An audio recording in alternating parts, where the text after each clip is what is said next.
You're watching Coin 6 News at 5:30. Watching out for you.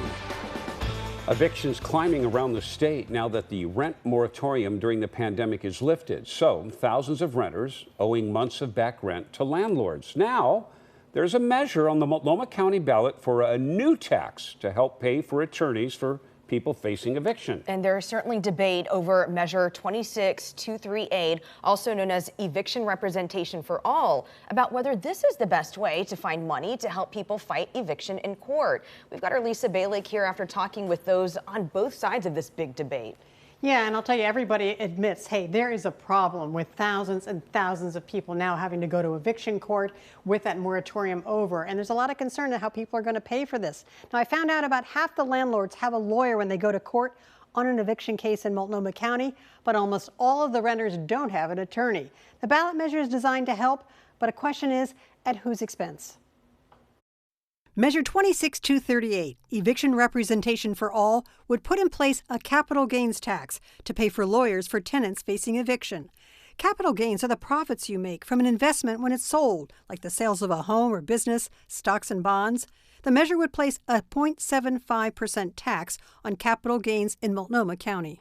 Making sure that everybody who lands in eviction court has legal representation is a good stopgap measure to make sure that more people are staying housed.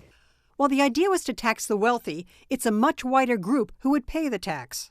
Every senior citizen in this neighborhood who's owned their house for more than 10 years would be faced with a huge capital gains tax when they sell.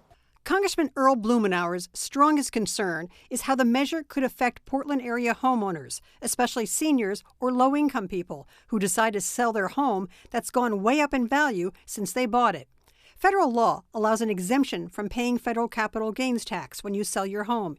You don't have to pay the federal capital gains on the first $500,000 of profit you make selling your home as a couple, $250,000 if you're single.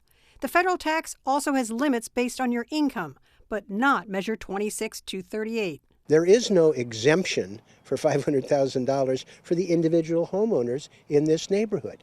You're safe federally, but Multnomah County will get you if they pass this tax. I asked supporters of the measure how they respond to this concern. They acknowledge a home exemption was not written into the measure, but say it could be changed by county commissioners if it passes. We can retroactively have the commissioners go in there and put in those same safeguards that the federal capital gains tax code has. Opponents point out there's already the Metro Supportive Housing Tax, an income tax on upper earners used to help low-income renters pay rent, late fees, eviction prevention.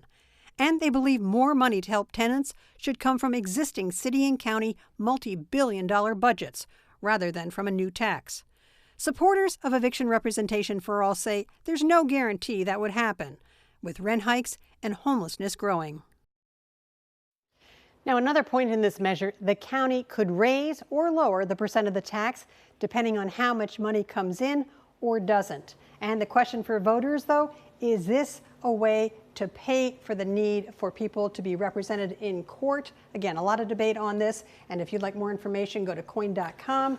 We have a link there to the voters' pamphlet to learn more. Yeah, and we just had the mayor a few weeks ago in one of our stories said, Multnomah County here, he's worried. He says, we're taxing ourselves to death. So we have compassion. We want to help people. But as you mentioned, at what point, you know? Thanks, Lisa. You bet. And now to this with the interstate bridge.